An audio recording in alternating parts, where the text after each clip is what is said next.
And now here's the 1-1 pitch.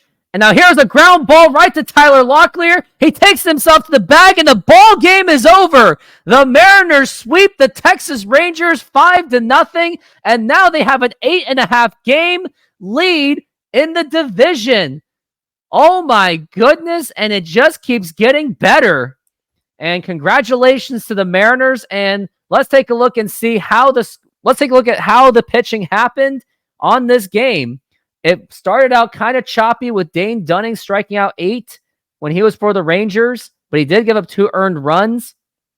And then Logan Gilbert, absolute masterful performance, 9 strikeouts and 8 innings pitched. I really do think he should have pitched.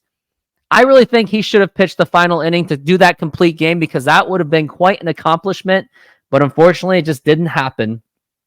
But nonetheless, fantastic outing by the Mariners. The bats were choppy until the very end. And let's take a look and see how the scoring summary happened. First, it was Luke Raley who doubled, scoring in Mitch Haniger.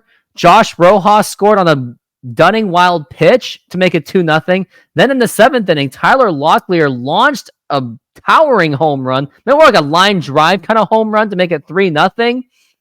That's his second home run of the season and career. So I think he's off to a pretty decent start. Then Canzone singled to score in Ryan Bliss after Mitch Haniger took the hit.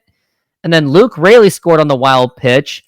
And that was what sealed it to make it 5-0. And Josh Rojas had a huge part of this game, it looks like, as he did score on that wild pitch when he did score from all the way from second base on the wild one. So all I can say is I'm very happy about this victory. Now, the last 2 victories, I wasn't exactly thrilled by it, because Mariners wanted the skin of their teeth on Friday, but at least the bullpen held it together. And game 2, I was really upset with that victory, because the bullpen nearly blew a 7-1 lead, and they nearly lost that game. And had it not been for Tyler Locklear and his amazing defense, and I really do like Tyler Locklear, by the way, Mariners may have lost that game. But nonetheless, great defense by the Mariners, by Tyler Locklear. And offense actually did pick up. It may have seemed like it was choppy at times, but at least they scored at least 3 runs against the Rangers, and this is exactly what was needed. Now, going forward, I think we can agree on this. Issues with the Mariners that we do see that does need a lot more attention is Mariners need to improve on the offense. They got to go and get the big bat.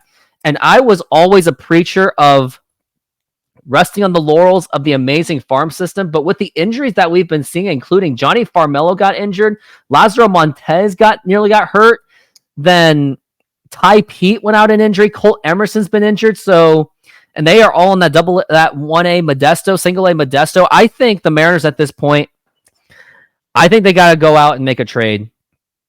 I think they got to risk any of those prospects, even the Cole Youngs and the Harry Fords. I think at this point, if the Mariners are looking like they may contend for the World Series this season, I think this is it. And I know Mariners have done it before. They have blown up prospects before. Jason Varitek, Derek Lowe, Jose Cruz Jr. But nonetheless, those were times when the Mariners didn't exactly have an established farm system. And now they actually do under Jerry Dipoto. Now, he's been very questionable at best. Now, granted, with the terrible ownership, but if you have the farm system depth, then maybe they should be willing to trade at least 1 or 2 pieces. It's not like I'm asking to trade like all of them, but maybe trade maybe like 1 or 2 to see if it is worthwhile to make a move to get the Luis Roberts Jr., the Vladimir Guerrero, Pete Alonso, or any of those kind of caliber players for the offense. And also, let's try to see if the Mariners can get anyone on the bullpen. Like, pitchers I would like to see is Paul Sewald, because Arizona's not doing too hot. Yes, they're in the contention of wild card, but how much can that really sustain? I don't know, but I do think the Mariners should go after Paul Sewald. I mean, the Mariners, they traded away Paul Sewald when they were actually in contention last season, so maybe the Mariners can try to get that trade in. Let's try to get Eric Swanson as well. He is stuck in the Toronto AAA farm system right now.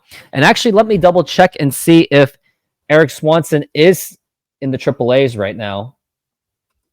Just taking a check because there's nothing wrong with doing a quick fact check. Let's take a look. Eric Swanson, yeah, he hasn't pitched in the majors since May 27th, so I do think that the Mariners should try to go for Eric Swanson. Yes, he's doing terrible, but with a change of scenery, he knows Seattle very well. I would definitely go for him and see if a trade can be entertained. I don't think the Mariners will have to give up that much since he's not doing too well. And plus, Mariners gave up Eric Swanson to get Teoscar Hernandez, so I think it'd be the Mariners get something out of it is trading almost nothing for Eric Swanson. So that's what I would like to see. Mariners trading for a bat, even if it does cost any of our prospects, got to take the risk. And also, let's try to see if Mariners can get anyone in the bullpen, because I'm not really counting on Gregory Santos. And with this kind of team right now, the way they've been playing close games and all that, I just don't think that it is sustainable, especially the way that they barely beat Chicago all 3 times. I think it's just proving that there's just not much sustainability for this team. So as exciting as it really has been, I would still like to see the Mariners make those big moves, trade for that batter too, and get something going in the bullpen, because I don't want to see just Andres Munoz as the only closer, and then all you've got is like Mike Baumann, a very erratic Ryan Stanek. That's not going to be enough to be a World Series contender. So the Mariners have got to load up. And those are my 2 advices for them, is trade for the bat and trade for the bullpen. And how sweep it was for the Mariners. And thank you very much for watching. To get more happiness out of the Mariners, check out some of my nostalgic content, and here they are.